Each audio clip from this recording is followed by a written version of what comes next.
Learning this really reboosted my motivation for working out, for lifting again, for it just makes it much more interesting, and it also helps avoid burnout.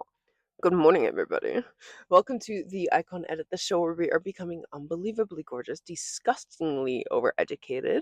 My name is Monet. I'm host slash fellow icon in training, doing all the research, sharing it with you guys.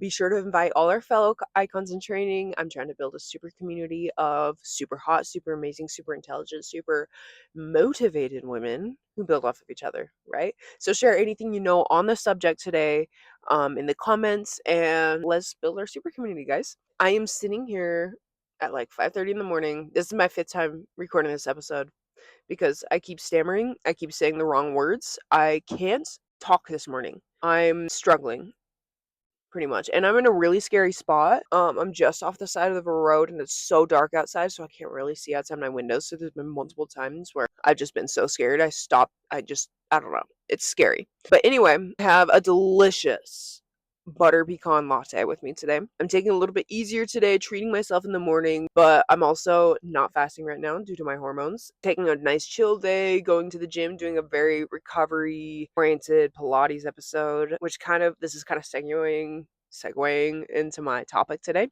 I'm starting a new series in my older sister advice playlist called Hormonal Health. Older sister advice hormonal health, because there are so many things I really wish I knew when I first got my period, in my teens when I was first pushed to take birth control, in my 20s when I got horrible acne, when I got horrible cramps and my birth control was just kind of starting to backfire on me. I really wish I knew everything I learned over the past year. I've really been studying hormones because last year my hormonal acne was awful. Like, it was painful. It was so bad. It has just improved remarkably after studying my hormones. I really wish I knew this earlier, and it increased my mood. I'm happier. I'm more motivated. I'm more confident. So taking advantage of what I'm going to share with you today or just taking advantage of your hormones, learning to cycle your life and your goals with your hormones is going to change you. Bloating will decrease, your skin will clear, your metabolism will be boosted, your muscles will tone easier,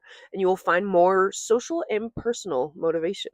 It also gets rid of the guilt of like carb loading and resting on days where you need to rest, because it is what is in your hormones and in your overall health's best interest. So yeah, I've always seen hormones as just the bad guy, like the thing causing my acne, the thing causing me to be sad or upset or mean or whatever.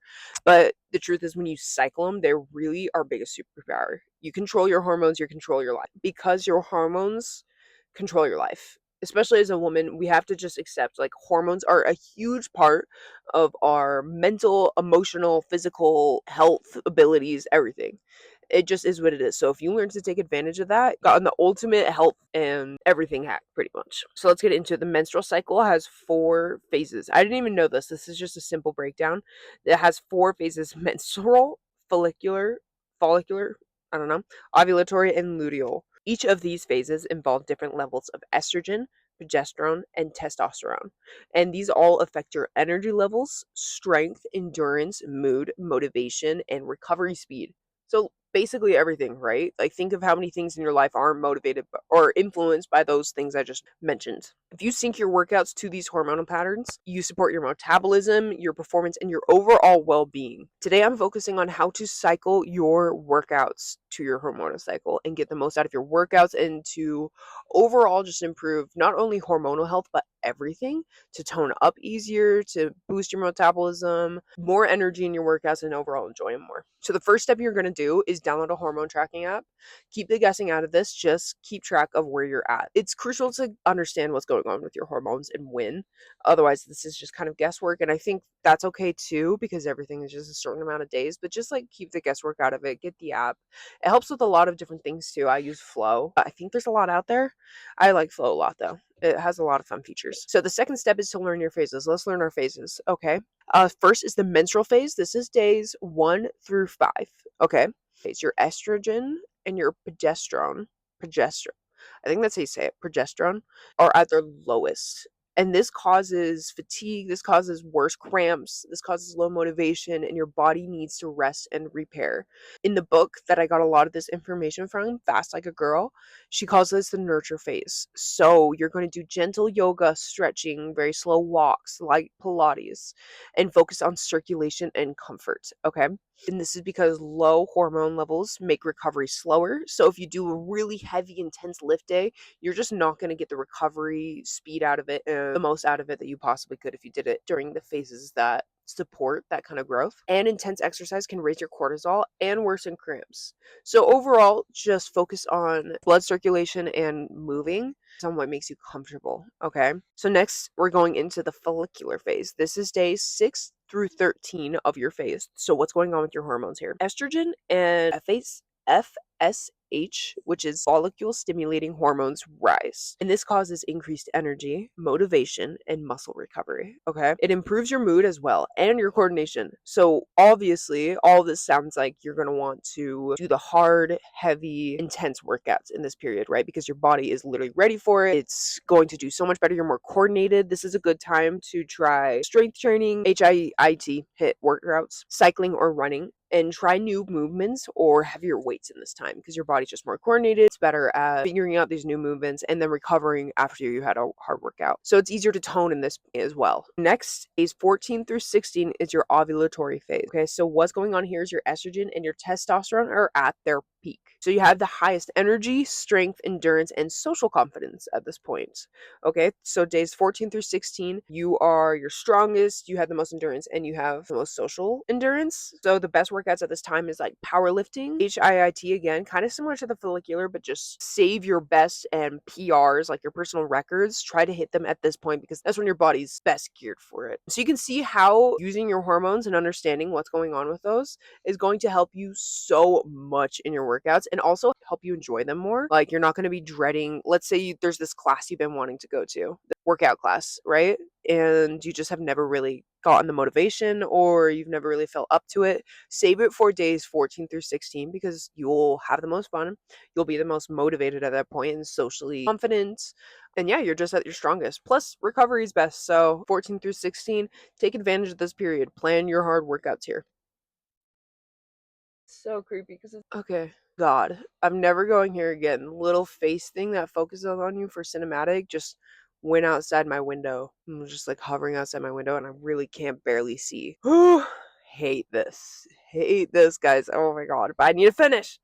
I don't remember if I said this, but this is my 5th time recording this episode and I'm not starting over again. Anyway, coffee to ground. Now for your last phase of your hormone cycle, okay? So it is the luteal phase, which is days 17 through 28. And at this point, your progesterone is rising and your estrogen gradually drops. And the effects are your energy is declining. You're kind of going back into that menstrual phase. So your energy declines, your body temperature rises, interestingly enough, and the PMS symptoms start to appear. The best workouts at this time is like moderate workouts and slowly dial it down as the luteal phase continues. So moderate strength, yoga, Pilates, walking, and low impact cardio. So focus on maintenance, stability, and recovery. So keep the tone, like still work out, but don't be pushing for PRs. Don't be doing hard, heavy new movements at this point. This is because your high progesterone makes the body calmer and less suited for high intensity, but gentler movement regulates mood and reduces PMS. So you still want to be moving, you still want to be getting your blood flowing. It will help with your symptoms and just your overall mood. Don't be going to this. I mean, you can if you want, but like overall, if it takes a lot of effort for you, you probably want to save it for one of those 2 earlier phases, right? Okay, and then step 3 for using your hormones to cycle your workouts is just to follow through and stick with it. Learning this really reboosted my motivation for working out, for lifting again, for it just makes it much more interesting and it also helps avoid burnout. When you have this week, like right now, like I said at the beginning of the episode, I'm having a slow week this week because I am in my menstrual phase now. I'm on day 1-ish, like day 28 to day 1. So I'm just taking it slow, just making sure I still move to keep my PMS systems down, but I'm not going to be kicking myself like, ooh, I should do a hard workout today. Why am I taking it so chill? I'm taking it so chill because that is what my hormones are supporting slash want right now.